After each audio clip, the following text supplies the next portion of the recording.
We are live. In the last few hours of at least the American Father's Day, this is Dr. Paul from my own Substack, as well as Romantopedia and Men's Psychology too. We have a lot of people joining in, and I have not one but two illustrious guests with me tonight. This is really fantastic. We're all friends. We know each other. Dr. Natalie Martinek and Jeremy Fox. We've podcasted a lot, Jeremy and I, and since it's Father's Day, we thought Natalie and I thought we would do a Father's Day talk, perhaps. And we were going. Natalie, I promised you I was going to read a card to myself, and I can't find it. What? After all Yeah, that? after all that Ugh, preamble, and I wonder if I'm not supposed to find it. Maybe or I could maybe we kind of tell the could talk. story behind it. We could maybe start off with Father's Day. There's so many associated other interesting topics. Before we went live here, we were also talking about a new direction Dr. Martinek's going into studying envy. And I do think that's really fascinating. There's a lot to say on that too. But, let's start with Father's Day. Why not? And then see where we branch from there. I also want to learn about what happens in workplaces. This is for you, Natalie. What happens in workplaces when they become a majority female, then dominant in females in populations? And then what happens to the old concept of politics? Because I know you're really, really into that. And we've only talked kind of about romance and, love and dating and things like that so far. But I think it's fascinating. What would a workplace look like if it were kind of a dystopian nightmare place for people to work? What would happen? I'll bet envy has something to do with that. A little bit, maybe a little bit. No, but let's see where we go with this. I'll just tell the brief tale of why this topic I proposed to her tonight and why this year, why now. This is my 10th Father's Day. I had kind of a bad experience. I was working in a hospital most of that day, and I did not provide an addictive medicine to a person in the hospital that the person wanted, and he proceeded to fill up a lemonade pitcher with his own urine and dumped it on my head from the side. And it was only the second time I had in 30 years ever been assaulted by a patient. The other one was a more standard type. This was very creative by the person. But yeah, so I'm drenched in urine. It was really disgusting. I had to change into the nurses gave me some scrubs that they found. So I changed into the scrubs after toweling off.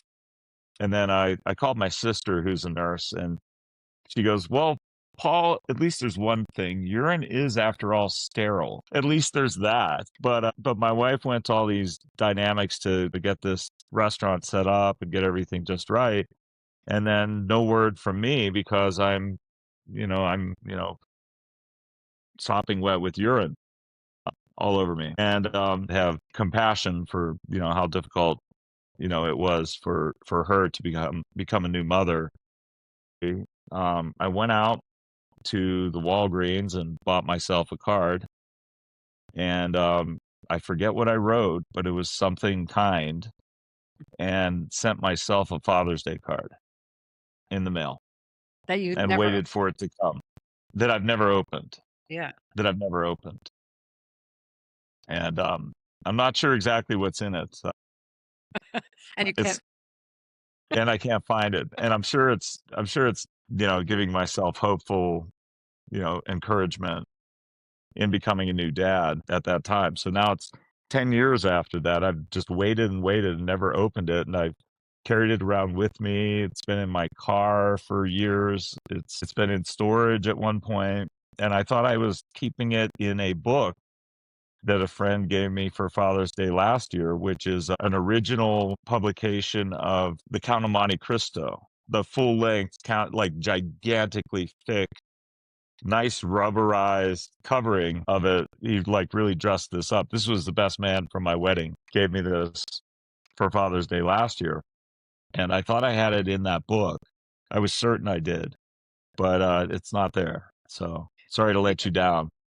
Yeah, we were all gonna get this reveal, but now it's been built up so much. By the time you find it and read it, you might be like it's I anticlimactic. might be like, "Oh, oh, I'm glad I didn't find it." Yeah, Talked a something like lot that. about urine. Well, Yeah. it doesn't want to be found or made public right now. Yeah, maybe not. Maybe not. Um, I'm not sure where to go. I'm a little torn because I received um, a great text from Jeremy, which talks about the UN. Somebody on Twitter X wrote a list of ways the UN has let down men and everything like that. So I'm always torn between feeling kind of second place, second position as a man on a day, like one day a year that's supposed to honor them. And what is being a father like, and what is a man? And I don't want to complain for complaining's sake. But at the same time, I think the way I resolve this, there's a lot of complainers out there about, so many people have it rough, and every demographic group believes they are the biggest victim and they have it the most rough. So I don't want to join in with that in saying that about being a man. But I will say this: as I age, I feel like I understand my own father more and more, and there's no way that I could wrap my mind around what it was to be a father before I was a father, and I kind of had to live his life to a degree, or like follow in his footsteps. And I'd say the theme that helps me resolve how to not be a complainer, but how to still find a way to honor myself and other men that I know. It's probably the word sacrifice. That's For me, sacrifice has kind of been the general theme of being a father. As much money as I make, things are always still a struggle.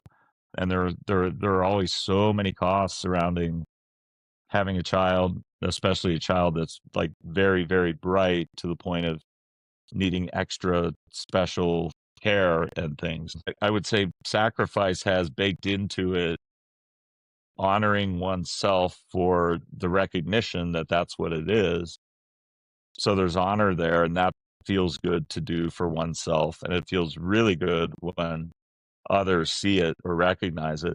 And then number two, it's not complaining to say, and I'm sure many mothers feel this way as well, for sure. Every mother must feel this way, but in a uniquely feminine way, that it's worth it. It's a complete hassle much of the time. And at the same time, you wouldn't trade it for the world.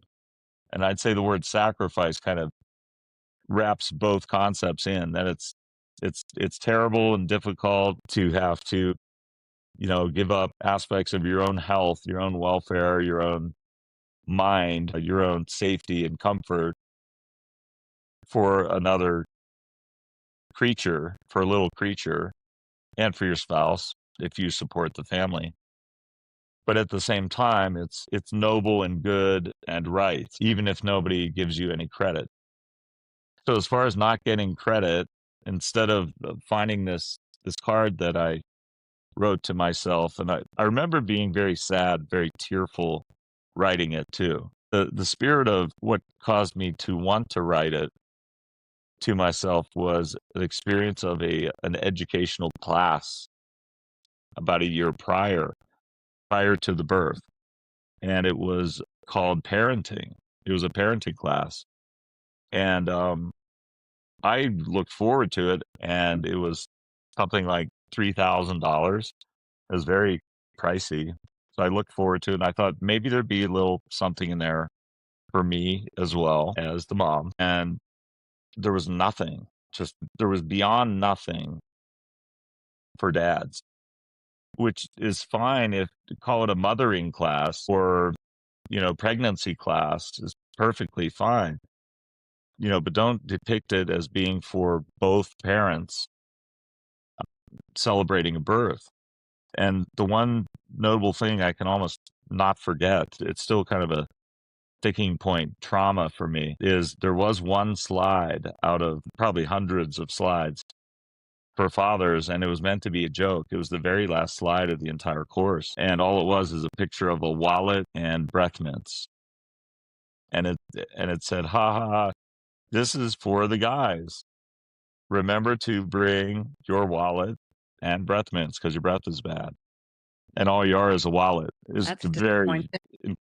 Yeah. yeah. So that's kind of the spirit of what I wrote. I wrote myself the Father's Day card to try to be a salve against whatever that was, that experience of that parenting class. Yeah. Yeah. That wasn't a parenting class. That was an expensive scam. I Yeah. mean, your wife got a lot out of it, but yeah, She to felt she just be did. human. I Yeah. believed her that she Yeah. did. I mean, it is all about the woman incubating this, new human and It getting, is. but it's not a Yes. parenting class. You don't just become a parent because a baby, like technically, you become a parent because a baby's born, but there's work by both parties that has to Right. happen. Right. And courses like that didn't seem to appeal to the parent part. It was more like supporting your wife or partner with her birth and whatever comes just after it. It's a bit of a misleading course, but yeah, so it makes sense that you needed something to acknowledge your existence and your contribution, or the father contribution in the equation of parents. So happy Father's Day, whatever's left of it. Oh, Well, yeah. thank you. Yeah. Couple hours. And Yeah. what you describe, there's a lot of overlap with the experience of entering motherhood and being a mother. There's sacrifice, definitely, but there's a whole other set of expectations that women have adopted because of, I guess, the influence of feminism for all the years, that women can have it all. And as a mother, you don't need to, you're not just a mother, you're a woman too. You can have this life and that life and that life. There seems to be a deprioritization of mother as a status, or a demotion of mother as status over me as a human. Mother, Oh. motherhood is a massive sacrifice, and you can't just like demote it as a status because it's got important functions for the well-being of your child and the family structure. And yeah, women have been misled into thinking they can have it all, even if they can't have it all at once. Some of the things we want are actually not appropriate and not necessary. It's just more things to stroke our egos. So it does take some, I think, matrescence, and the same as petrescence is a ongoing process. And you don't just become a father or mother and that's it. It continues to evolve as you change and as your child change and your identity changes throughout all these changes, or it evolves. Wisdom throughout, and getting really clear about what matters. And that's not always obvious right from the start. That's been my journey anyway. But not to take away from your fathers. I don't want to make it all about me and mothers. Well, I think it's interesting to why would we have to separate the two? Why isn't there a Parents' Day, National Parents' Day, or why a Mother's Day separate from a Father's Day? Why is that? Well, everyone needs to have their day. They need to have in the end, it's not about what matters. Every day is Mother's Day. Every day is Father's Day. Every day is Parents' Day. You can't really avoid it. It's just, Yeah, Hallmark has yeah, come up with whatever to sell stuff. yeah, good point. Yeah. I mean, I'm more cynical that way. I'm like, what are these days? Or I go to my husband, yeah, it's Father's Day, but you're not my father. Like, your kids are supposed to say Happy Father's Day. Right, right. Should only kids get a card for their fathers, or do spouses get a Mother's Day card for the mother and a Father's Day card for the father? I don't know what the etiquette is. Well, I don't think there should be etiquette because it's a artificial holiday that has been imposed, not something necessarily that has come from within one's culture and tradition and family. I mean, it can become Wow. adopted as part of tradition, but it was kind of imposed. It wasn't always a Mother's Day or a Father's Day. That just kind of came out in the calendar, like National Macaroni Day. Like, do I need to celebrate that? Because God, it's so National dedicated. What if I hate macaroni? What if I'm gluten intolerant? So, and not everyone's going to want to celebrate Father's Day if they had shitty father. I don't True. think there's etiquette. True. I think there's just the rules we want to adopt to So provide it's structure. probably not a similar thing then to Christmas or Thanksgiving for us, or Hmm. Halloween or New Year's. Maybe these are different kinds of holidays then. Yeah. Mhm. Yeah. Some have religious attribution, like religious sources, and some don't. A lot of holidays really started in lots of pageantry and ritual. And so I think the identity element, like there's certain things you do to appreciate your mother, like the breakfast in bed trope of Mother's Day, or it's more about Mm. like reflecting back her nurturing to her. Like on Father's Day, it's like, oh, I learned lessons from you, Dad. Here's, at least from greeting card culture, it's a lot more about that, about the kind of knowledge that you receive from him or mentorship.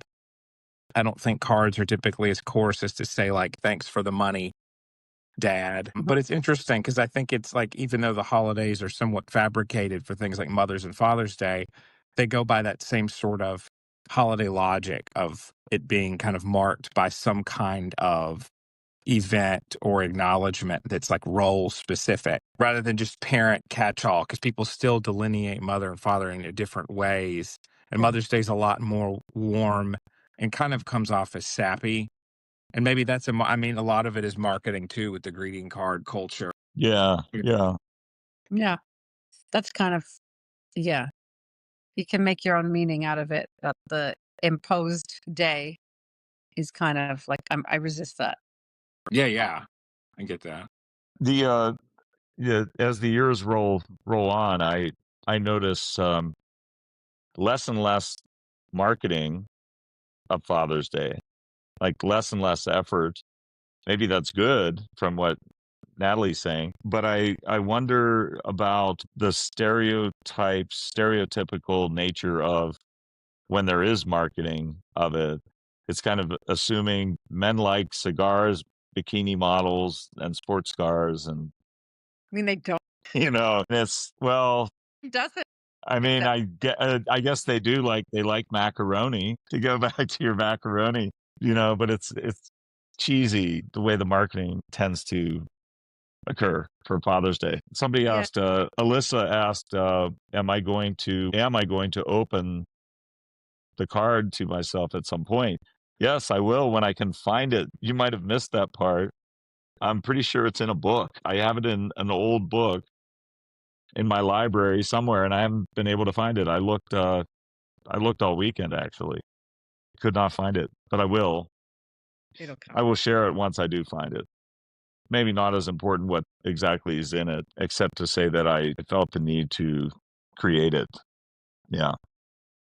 What else about fatherhood? What are some of the dramas, conflicts, tensions around fatherhood? Numerous friends and men and male patients and males in my life, as well as myself, have sometimes observed. Did you ever hear you must have heard of the phrase girl math before? Hmm. Yeah.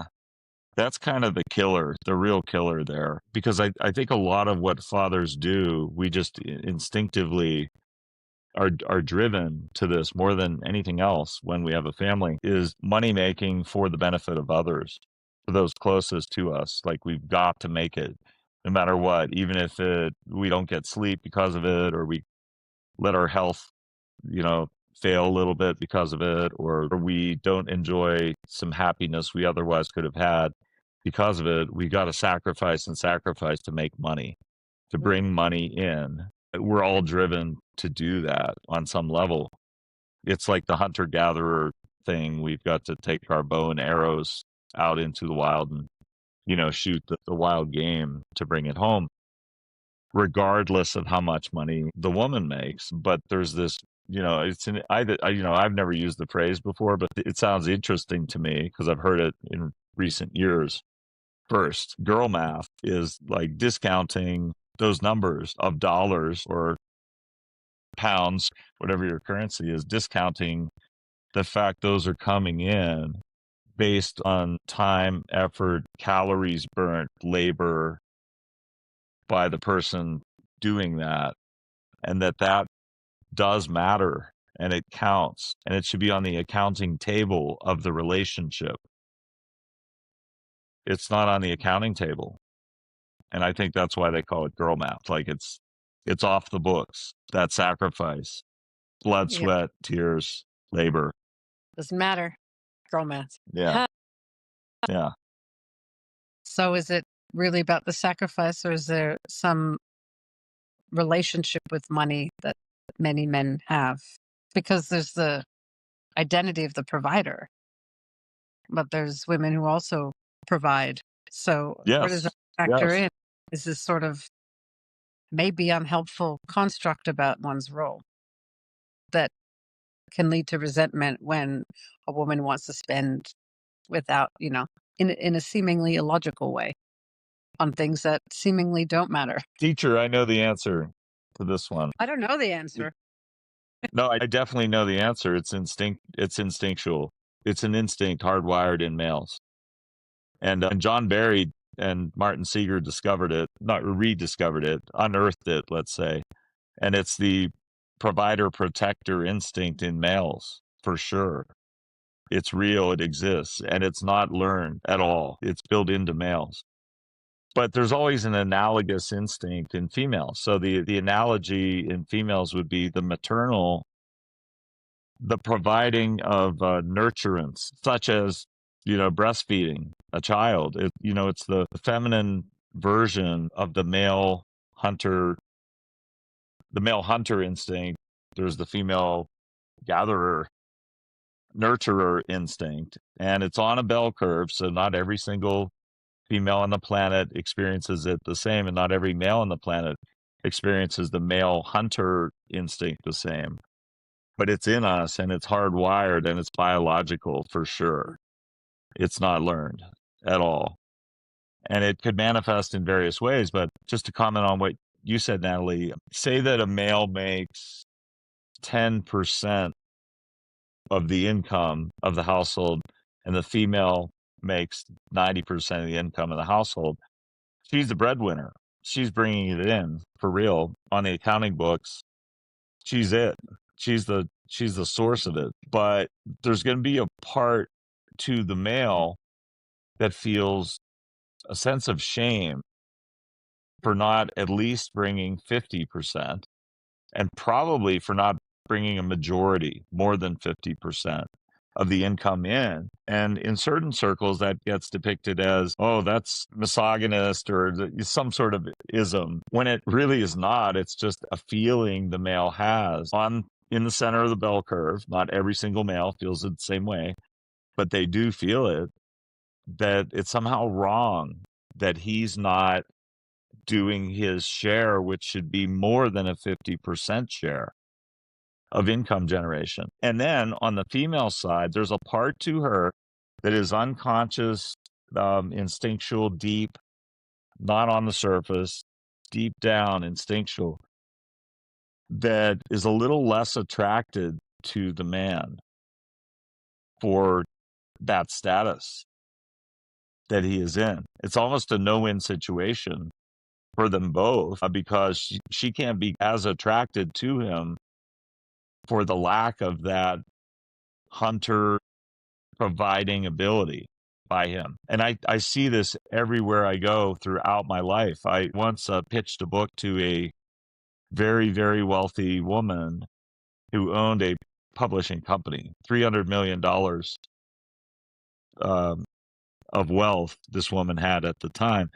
And she told me my book was about romance and human courtship, of course. And she goes, how dare you write a book about this and pitch it to me? Solve my problem. How am I going to find a man? And I'm like, what do you mean? How are you going to find a man? You're an attractive woman. You're very bright. You're successful. It should be easy to find a man. And she's like, no, no, no. How am I supposed to find a man that makes more than $300 million? And you could say maybe that's just her individual narcissism, but there's more to it than that. There's Hilary Swank and Chad Lowe, the younger brother of the actor Rob Lowe, who divorced when her star rose. You see this effect in all the Hollywood romances that fail, where the woman's star is rising and the man's never launched or is falling. And you always see the woman leave the man when her star is rising. So you could call it financial, or you could call it fame, or you could call it cachet, or whatever you want to call it. But if the man doesn't bring a certain cachet to the table, whether it's actual money or some other kind of value, fame or something else, promise, potential, then the average woman is not as interested in the man. As one ex-girlfriend used to tell me, your stock rose or your stock fell. She was a financial person. Yeah. So there's Jeremy. the instinctual part, and there's the materialistic part, and they can intersect. But yeah, so many men don't feel like they have a purpose, or they're fulfilling their purpose if they're not bringing home the bacon and providing in ways that are meaningful to that person, even though the wife partner may not require them to provide in that way. And I could see that there's combat sometimes when they're both bringing home bacon, but one really wants to be the one to bring it home and the other one take more of a back seat.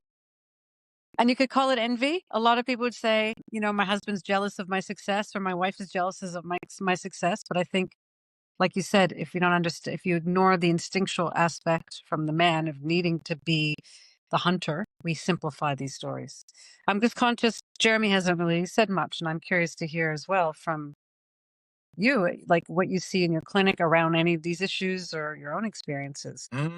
Good question. What's coming to mind for me was, it's kind of on a different note. We can go back to this one. I like the idea of the materialism and the instincts intersecting and the jealousy, and maybe the fights about finances going on behind the scenes when one person makes more or one makes less. I wonder if some of the stuff around Father's Day and around that role in particular, it's like, because so many of the cards and so much about fatherhood revolves around coaching and around teaching and this idea of learning. And now, to some extent, there's a sort of worship of youth and a worship of idyllic, almost naivete. And I think the idea of having to learn and grow and learn lessons has always been sort of a shrug and an eye roll from youth. But I think now what's different is, I think even in culture, we see that there's a bit of almost an annoyed thought, like, well, we're always acceptable no matter what, and we don't need someone to tell us how to change life. And I think the fatherhood role is really entrenched in this idea. You can always run to your mom for a safe base, right? So that's motherhood. Typically, hopefully, so many people I've worked with clinically did not have safe mothers, and that's a massive wound, the mother wound that you've talked about, but kind of a father wound of not having someone to teach you the ropes and be there more for that late childhood, early adolescence period. I think we're, as a culture, trying to figure out what it looks like to value coaching and lessons from like the boomer perspective, where it was listen to your father, he's right no matter what, to now a sort of almost hatred of education or coaching, or a kid is always right. And if you teach them, you're going to really damage their self-esteem. Because I've had so many parents like that who are afraid that they're going to they're going to traumatize their kids. And it's like, well, not if they know you love them. So, and I'm just speaking generally about fatherhood. I think we're trying to land as a society on what it looks like to have this idea of like the dirty D word of disciplinarian, right? That's a really hated word, and discipline in general. And fatherhood is so entrenched in that. It's almost like, for many people, their mom would always be, again, not many, ideally, your mom's always going to be there. And your dad may tell you, we'll try a little harder next time, or you did mess up that time, and here's how to do better.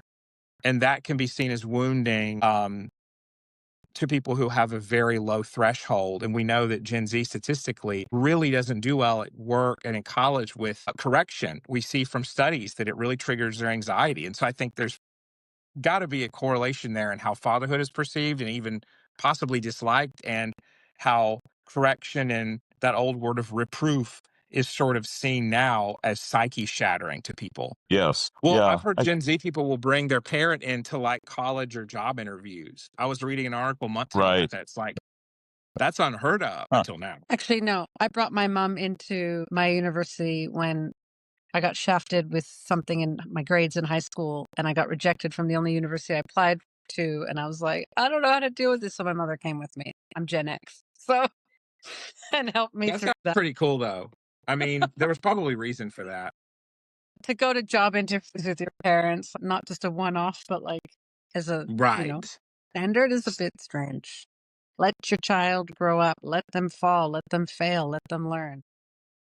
One more thing I see Hmm. with like fathers not knowing how to connect with their kids or what that looks like, or if it should look the same as it does with mom. It's probably not going to, right? It's probably going to look a little bit different. And what's wrong with that? Mm. Yeah. Yeah. I'm, I'm feeling a little tongue tied about, what I want to say at this juncture. There are probably those who would say, how dare you talk about fathers and put a label on it and, shove everybody in a little box called fathers. But you could say the same thing about trying to discuss mothering and that which is maternal. And there's so much sociology out there, research. And I think one of the articles Jeremy just sent me earlier was talking about there's something like a 19 times this is in the World UN, Women's UN section of the UN, that there's 19 times the literature about women's studies and women's health and research on women as opposed to males. Why is that? And stop being such a complainer. Why do you have to complain about everything as a man?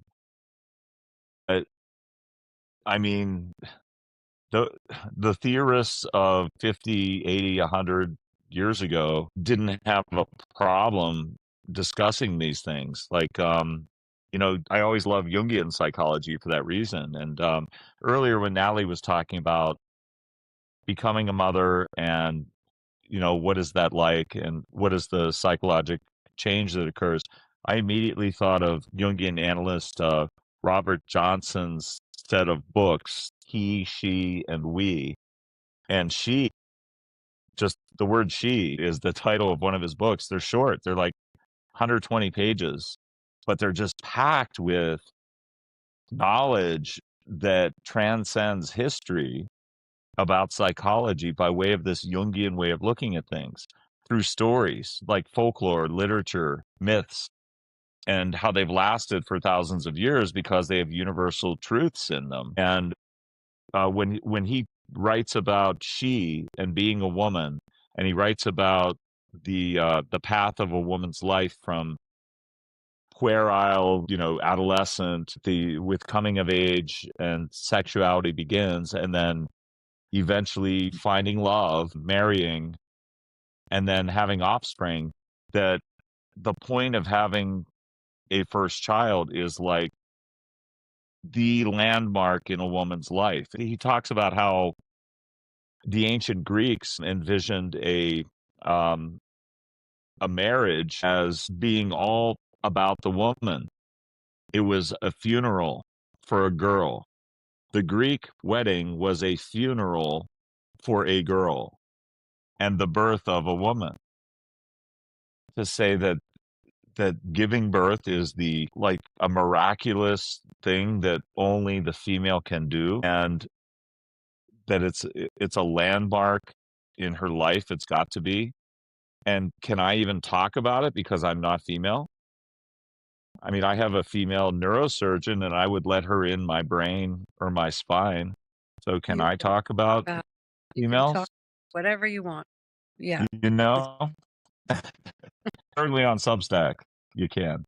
Oh, But anyway, back to you're allowed. you're But allowed. but back to what you had said earlier. Oh my God, I almost forgot I was on Substack. Yes, I am allowed. All right, the trance is broken.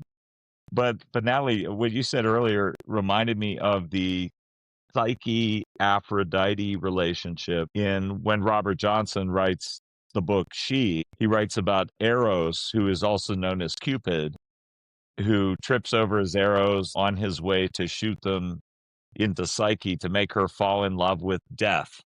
Because Psyche was so beautiful and interesting that both gods and mortals wanted her, and the goddesses were envious and sick of it, and they wanted her married off to death, meaning they wanted her dead. Their envy was that great that they got Cupid or Eros to pursue her, to shoot the arrows into her, make her fall in love with death. But instead, he trips over his own arrows, gets pricked by them, and he himself falls in love with Psyche. So off he takes her. He inadvertently rescues her from death by taking her as his own bride and sequesters her into this numinous area, this castle that nobody knows the whereabouts of, and he only is with her in the dark, which is symbolic of what I call the Hades instinct.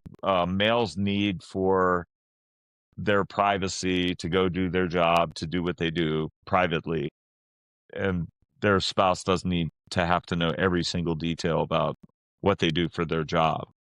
So just accept that. But it's in his book, Johnson's book. But as the story goes on, I'm going to jump ahead to where there are all these marital difficulties that Psyche and Eros have at first. But then who comes on the scene is Eros's mother, Aphrodite. And Aphrodite is the worldly wise woman who has given birth and has wisdom to bestow on the young, and insists that Psyche be put to the test in various ways.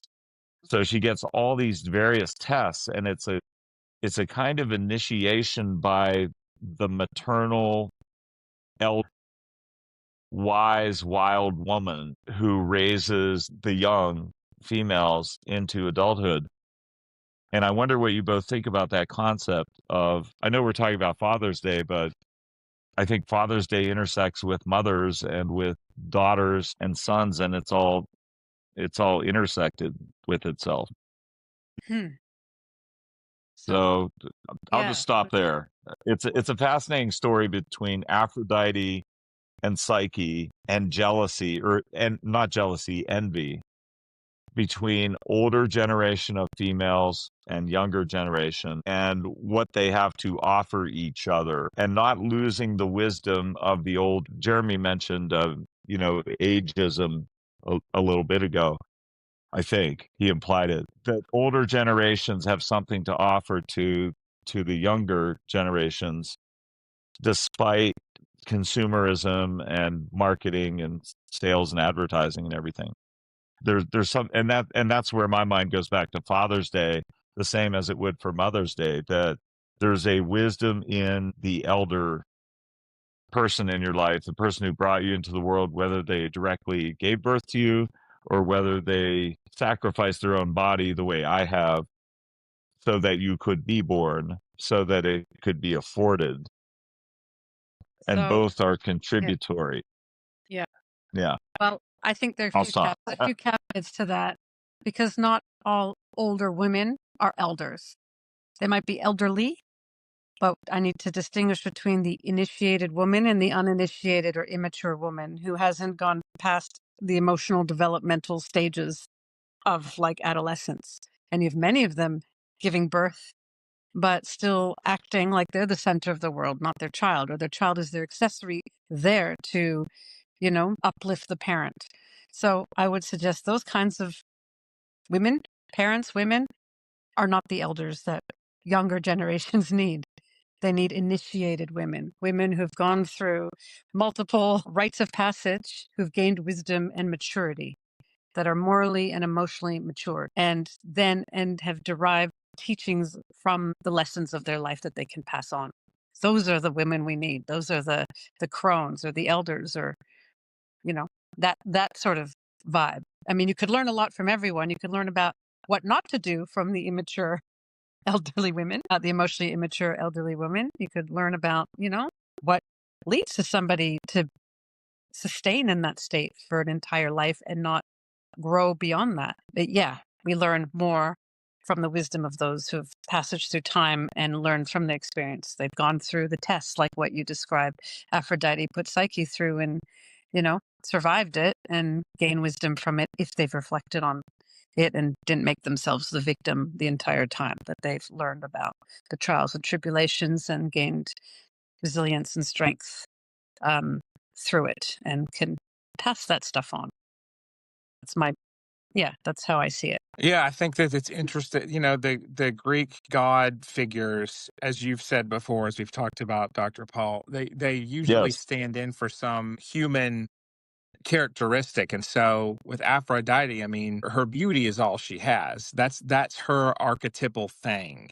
So basically, I think it's a real warning that if all you can be proud of is your beauty, then obviously if someone happens to be more beautiful, you're going to be supremely threatened and want to act out in some way to neutralize the threat, get them away from you, take them down a peg, whatever sort of antisocial behavior there is. And so I mean, you can see this where there's jealousy if a child gets a significant other and spends more time with them. If the parent isn't securely bonded with their spouse and has their own community and has other stuff going on. So if you are threatened by a child getting a significant other, I mean, that points to some sort of lack of growth or development, as Dr. Natalie was saying. But so I think that's very interesting. I think that's one note is if you're threatened by that, it means you've invested all of your psychic energy into your beauty, and threats are going to be very upsetting. And Mm. another thing, I think marketing and society in general really says people should look great and be attractive at a certain level at any age. And so your identity might not shift as a mother or father or whatever into something else of being that mentor figure, of being like the wise grandmotherly figure. There may be more buying into different narratives and holding on to a certain allure and desire to captivate people with physicality or that kind of presence versus wisdom or a role as a respected elder or mentor figure. So it just speaks to what someone's lacking, usually what makes them angry or threatens them the most, right? Is if it's their thing that's being threatened, their attribute, they're Mm. going to get supremely angry at that more than a smaller slight. You make me think a little of Jonathan Haidt's work and findings about adolescent girls, being harmed by social media. Absolutely. And if they're so invested in a psyche-like way in their physical looks at that stage of life, and they have a lot to learn and grow and evolve through, then I could see how things like Instagram, everything being so visual in nature on social media being extra harmful to them or It's a threatening, very high stakes game. as you had said. Mm. Yeah. High stakes game. Yeah. The prize Yeah. is fame. And for a brain that doesn't have a frontal lobe developed, it's such an alluring prize. But then even getting Instagram or TikTok famous can come with a lot of harassment and people insulting and trolling Yes. you just for the heck of it to be mean. So it's a recipe for Right. disaster for young brains. Yeah. Yeah. Young brains. Mm. Yeah, it's a good point. Well, it makes me think of, self-obsession and perception, Yes. self-image, idealized perceptions of one's self-image that you put your identity, you invest your entire worth and identity in. So any threats to that, any slights to that will be enraging and cause for self-defense and attack even. And that's where also envy comes in, because envy can be a response to that threat that your status is being um, questioned or threatened because of someone else's attributes or whatever it is that you value, that they possess, that you value. That justifies, attacking them with your negativity. Mm. No, it doesn't. It's just, you just don't have the restraint to just go, wait a minute, let me just sit back and go, what is it that she has that I want? Okay, I do want that. I do want that status. Okay, I can admit it, move on. But no, it's not that simple. Dr. Natalie, do you have a perspective, maybe a historical perspective on what Freud called penis envy. Terrible name, terrible nomenclature. But I often thought about that term or phrase being similar in females to what for males used to be called castration. Say that word anymore so much. Oh, it's used a They're lot. they're both words for shame, right? I mean, they're both phrases to depict shame, a cutting down of one's self, sense of self at a very through deep level. through the imagery of the penis. Yeah, I mean, it's wrongful that, it's penis envy, but I don't focus on the first word so much as the second. I'm curious whether there's something about envy that runs instinctually uniquely in females. Not that males can't be envious in their Men own are, masculine way, but I wonder if yeah. there's a feminine envy that is uniquely feminine, is what I mean. I don't think emotions are masculine or feminine. I think it's just the circumstances that a lot of women find themselves in that might be unique to the circumstances that men find themselves in. But emotions are genderless. They're like no male or female. Yeah. Yeah. Um, and the penis envy, the phallus is a symbol of strength and power. And so the envy is about that man's strength and power that they exude or that is perceived by the envier. So because that person feels weak or inadequate or inferior and they want what the other one has and the status that it gives them or they perceive it gives them and the power. So Hmm. I think significant that it's called penis envy rather than envy because in men, and we talked about this last time in our last conversation that we recorded, that Yeah. men and women are hierarchical. Women don't like to think or act as if they are Yes. hierarchical, but we all default to hierarchy. That's what we know. That's what we're comfortable with, even though a lot of it sucks when the members among, in the rungs of a hierarchy use it in an abusive way or, coercive or, unethical way. So men, we're thinking about the alpha man, the strong, powerful, intelligent, they embody this ideal archetype. They're the ones who tend to go to the top of the chain, and the men underneath want to they aspire to become like that so they can enjoy the alphaness in their own hierarchy. So I think penis envy is apt for men. Whereas women don't have penis envy because one, we don't have penises, and I don't care what trans identity people want to describe. But women don't have penises, we have something else. And there's social power, there's social hierarchy that is not necessarily based on brawn and strength or even intelligence. It's Right. something else that's on looks, sexuality, it's sensuality. It's on whatever it is of value for that group of women. So I can tell you, I've been on the receiving end of envy by other women and men lately because I've been doing a lot of promoting of my ideas on LinkedIn around scapegoating, and it's gotten a lot of engagement and attention. And that inspires envy in some people. And it's very obvious. And I'm writing about it right now. Hopefully, put it out Yeah. today Yeah. of an example and how subtle it is with women, or it can be with women because it comes with all the soft power plays.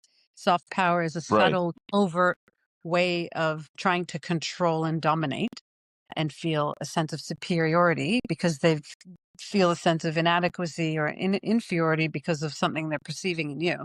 So this is their way of trying to, change the power structure. So they use covert tactics, and it's about being complimentary or showing interest and trying to show sincerity. But then there's these little biting comments that accompany these, gracious compliments and praise. There's undermining tactics, subtle manipulation. And that's how you get to see, yeah, okay, why would you be doing that to me unless there's some envy? I'm not going to assume you're envious of me, but there's this consistent pattern that I'm seeing that's telling me you're not happy. You're not actually happy with the status that you see me in. You want to have it. You believe you deserve it, but it's not your time right now. And so I'm the object of your envy right now because you want what I have. And we can have them together. It's not just me or you. It can be both of us, but there's some work to do as well. It doesn't just happen because you Hmm. feel entitled to it. So, and so women like to portray themselves like we're this supportive sisterhood and that we all want women to rise and women power. Hive mind and all that. Yeah, but there's so much that goes on that totally contradicts that. It does not exist. Are envious. Women are Huh. resentful, you know? Status is important for everybody. It's so similar to the dynamic that you mentioned earlier that I've seen and that really bothers me of child as an extension of self, like considering your kid your mini me, which sounds like a nice little Oh, term, but Yeah. it's like, well, they're not you uh, distilled down perfectly, right?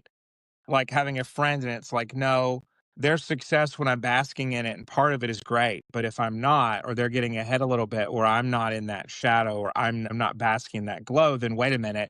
That's not relating directly to my orbit. I don't care about that. It's very Mm. similar kind of all or nothing object relations where you're only happy for something insofar as it directly seems to benefit you. yeah. Yeah. And some people think, they have a competitive mindset that if you're successful, it means it limits their success or their Right. access to Zero. success. They're completely independent, like they're completely separate, have nothing to do with each other. Just you do your thing to try to get successful, I'll do mine, and that's it. But some people can't see it that way. They have such a small minded, they live in such a small world that if you have something, it means they're deprived. Scarcity mindset. Which is yeah, the scarcity mindset. That's the win lose option for decision making from the Nash equilibrium. Right. Game The theory. scarcity mindset is the win lose decision making, which is the destructive choice socially and in love and in parenting and is the narcissist mindset. I mean, it appears to me every narcissism is like the universal topic. I mean, it's a way of slicing and dicing everything that happens in the world almost. And there's Wasn't more because and more of it. I wish it wasn't because it, Yeah, it like reduces the power of the word and it is misused. it does. It's used to Yeah, describe things that it's actually not. And I think what people forget is the exaggerated sense of superiority that a person would have that would that you would call they're so narcissistic. yeah, Whereas loving yourself, paying attention to yourself, but you're wracked with insecurity, which is why you're doing it, is, more of a defense rather than textbook narcissism. But we use the word just to describe everyone. And, I'm guilty of that too, because it's kind of fun to go, "Oh, what a narcissist." Like, because it describes so much. yeah, The Yiddish word schlepp, it's like not just caring, it's like annoying that I have to drag this thing with me. Like it gives a more of a picture in one word. So we use it because it's more convenient, yeah. I think.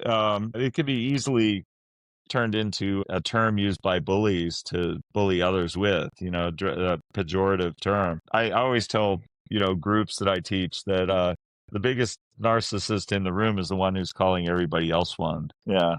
Yeah, I've been called narcissist a lot on this platform off it when the person doesn't like the thing that I'm saying because they feel like I'm calling them out personally when what I'm writing is not personal to anybody, but they're feeling exposed. So that's their way of, you Right. know, again, trying to regain their balance Ah, and stability by accusing me of the very thing that I'm writing about that they're probably doing. Yeah. So don't take those mm. personally. Speaking of envy and males and females and so forth, wow, there's some kind of banging going on somewhere. Sorry, the wind is really Strange. strong and it's hitting. Oh, really? Yes. The wind is hitting shutters? Wow. Yeah, we'll have a door How open. fast is the wind in Australia? Well, it's just in Melbourne. Let me close the door. You keep talking. I'll be right back. Yeah, yeah, yeah. Well, Jeremy, join me in this. Yeah. I was going to tell Dr. Natalie that I tend to filter everything I learn psychologically through the classic evolutionary psychology's triune brain model, right? Yeah. So when I think of Yes. for many years I've thought about the concepts of envy versus jealousy And what is the difference? And what I conclude is that jealousy is, as she was saying, merely an emotion, and males and females could experience that the same. And it's defined in a way where it would describe, I want what you have, whereas envy classically has been defined as, I want you to not exist anymore. Jealousy is, I want what you have, and envy is, I want you to not exist. And to my mind, that places envy deeper in level in this triune brain, stratification than jealousy. I see jealousy as existing in the mammalian brain, so to speak. And it's, I Right. want what you have. And I view envy as deeper. And therefore, because it's so deep, it's in the reptilian brain, I think, then it has gender. There is a male envy and a female envy. They're different. And don't call the Well, female envy penis envy anymore. Please don't. I But don't. call it power envy, call it something else. But it's female envy, feminine envy. I really think it's true. There's a feminine envy and a masculine envy because it's The reptilian. the objects of the envy may be different. So what I learned, to further Yeah. complicate it briefly, is envy is basically wanting what someone has, and jealousy is kind of the fear of losing what you have. So being jealous if seeing your partner and talking with another person, you're thinking you may lose your partner to that person, right? Rather than straight up wanting someone else, that would be envy. It's kind of splitting hairs. It gets into etymology or word study, but Right. I Right. mean, you see this in the male concern for paternity, right? And gene passing and mate guarding. And you see there's different male and female mate guarding strategies in the evolutionary psychology world, right? We see that. So I think, and the you could go on and on about that. I probably won't get into that, but I see what you're saying for sure. I think on a characterological They're level, they're because they're very first you different. I mean, it's not just an entomology thing. There's a depth to a profound difference between jealousy and envy. And envy is the more profound of the two, whereas okay, jealousy is more of a simplistic thing. okay. I think jealousy is over specific items, whereas envy is pervasive. It's about the entirety of the person. So you're saying it is like a pathology, almost a characterological personality disorder, which I know you like to call personality disorders character disorders, which is a Yeah, good term. Yeah. It's yeah, more rooted. It's yeah, more yeah, ancient. Hmm. That's interesting. So here's something I would throw in, which might be a bit on the out yeah, there. And I alluded to it, I think, before we started chatting, is the notion of the evil eye or the bad eye that is in yeah, many different yeah, traditions, that's in many different ethnic backgrounds and traditions, that can't be just a superstition. And I've had the experience of symptoms of, the Ein Hara in Hebrew or the Malocchio in Italian, the evil eye, whatever, in the different languages, because they're somatic. Interrupted sleep, paranoid yes, thought, like high anxiety, just out of the blue, panic, things like that have interfered with my functioning. Migraines, and I don't normally get migraines. So I'm like, what? And it's not just me, it's many other people. So there's something to it, and I've experienced it from men and women. So if you're saying there's a female versus male envy, I have a hard time reconciling that given the actual visceral experiences I've had of being a target. Now, I'm not going to say that I'm completely innocent and had nothing to do with it. There's obviously a connection, because we talked about this last time, an emotional connection, even if I don't know that yeah, person, they yeah. don't really know me. But there's some weird connection that formed between us that allowed this kind of influx of negativity. And I don't know what I'm sending that person. They might be experiencing the influx of Whoa, negativity if I've had envy, um, but I feel it physically when I'm aware of the the when I become aware of the source, and I mean like the person who has been targeting, and I do my own little process around it, the symptoms go just like that every time. And I've helped many other people deal with that, and the symptoms go every time. So I know you know, I've put my finger on it when I'm able to shift my experience. But I also have to own my part in it. I can't just go, oh, they're being dicks and envy. No, there's something, it's we contribute to a lot of the crap we experience. So, Interesting. because I don't want to trigger something like that again. So, yeah, it's a very interesting thing. And I know it sounds out there, but there's, in my experience, truth to it. Truth to this evil eye. Whoa, look at this. See, as I'm talking about it, my screen is going crazy. I see you, and that's all. I don't see Paul on here anymore. Yeah.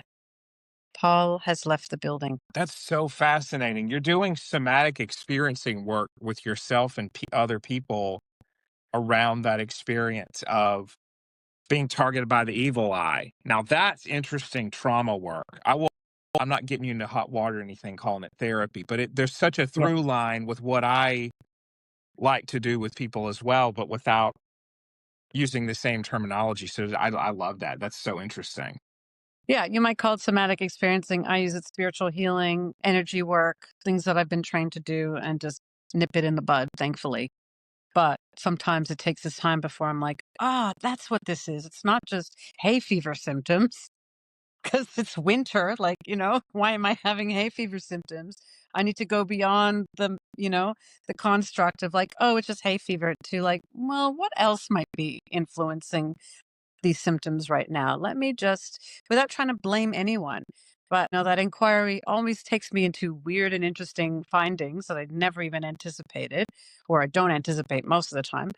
And when I put my finger on it, symptoms clear. Yeah, that's spectacular. So just that acknowledgement work does a lot of healing for you, being aware of it, the awareness. Yeah, can. Yeah. Yeah. And then some additional processes, which might be part of somatic experiencing or some other technical thing that kind of remove the virus from your system, the weapons that have been, the darts and daggers that have been sent at you through someone's negative intention. I Sounds just whack, but I go with it because it seems to work for me. no, I'm processing that. I'm just thinking, I mean, do you think people are incentivized more or get more messages and passively receive it, like to be jealous of each other? I'm not absolving people of personal responsibility, but I wonder if there's such a prominent worldview people take in passively about winner take all and needing, someone else's success means you can't do that or something like that.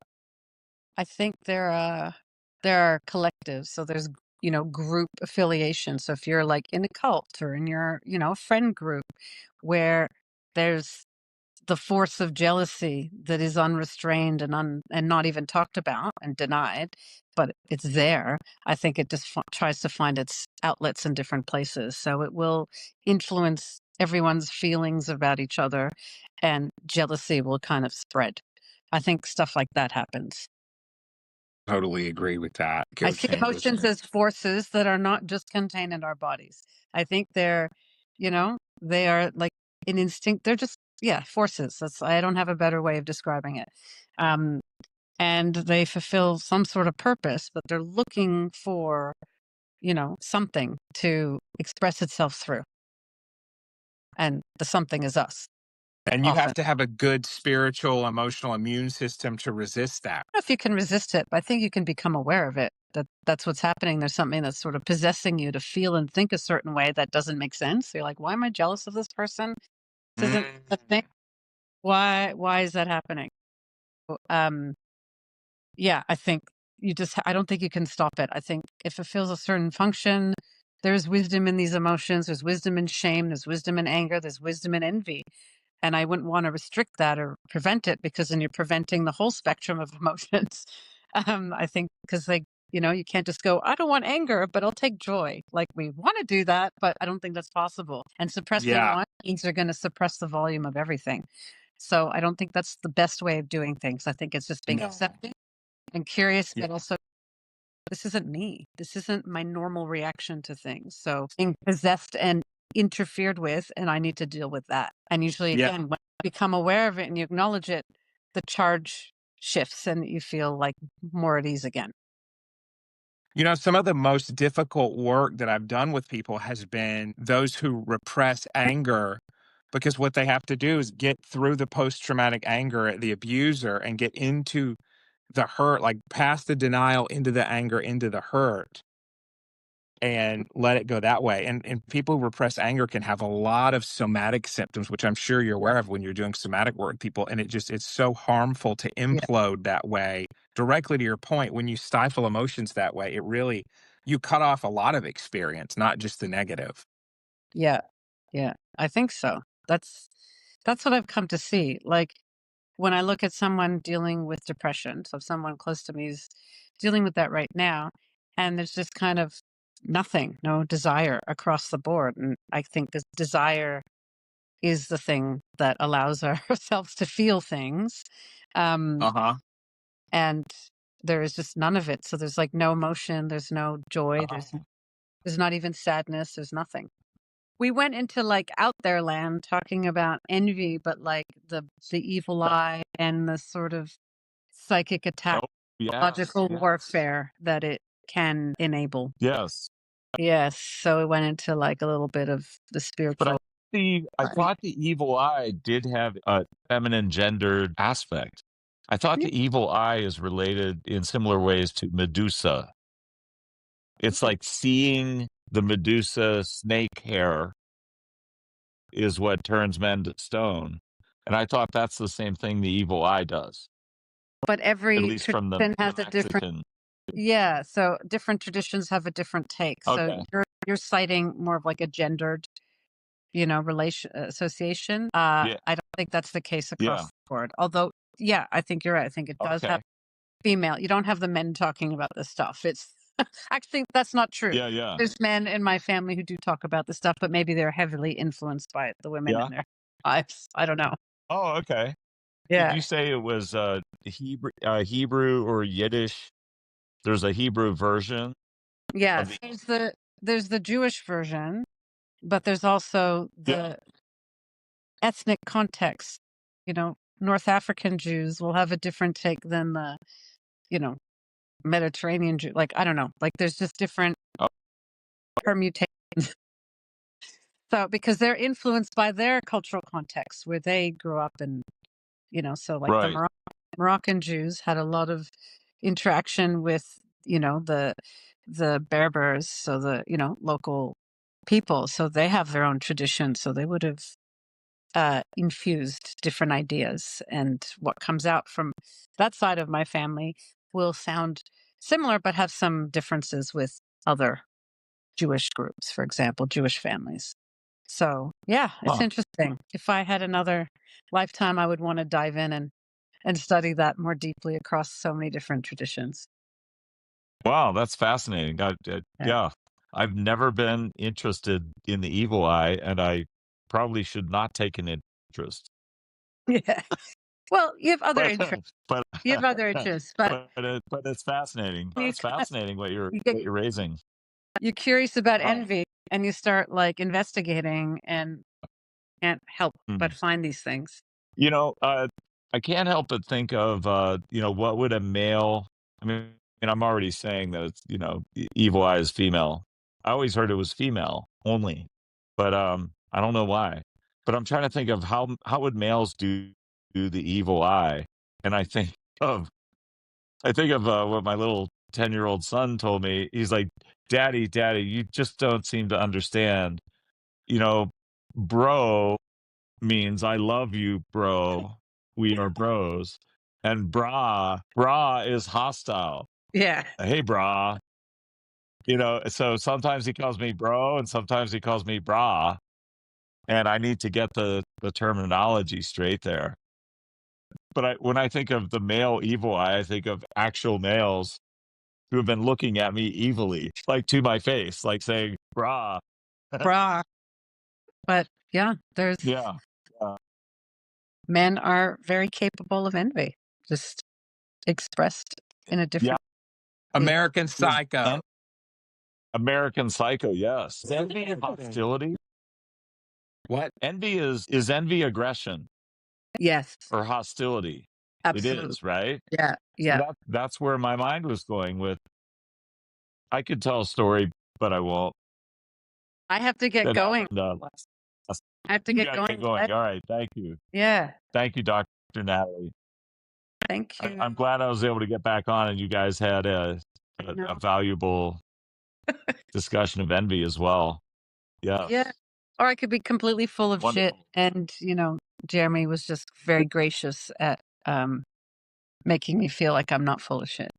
No, I think there's a lot of utility to somatic psychotherapies. That's a thing I get on my soapbox box about is the body mind Yeah. unity. They're not separate. Psycho spiritual social, right? We're not just psychological or social. There is a spiritual element, I believe. So, no, I thought that was a really good explanation of how you can physically manifest stuff. People don't realize that sometimes. They think everything may be chemical imbalances and not like taking in your environment and reacting to it.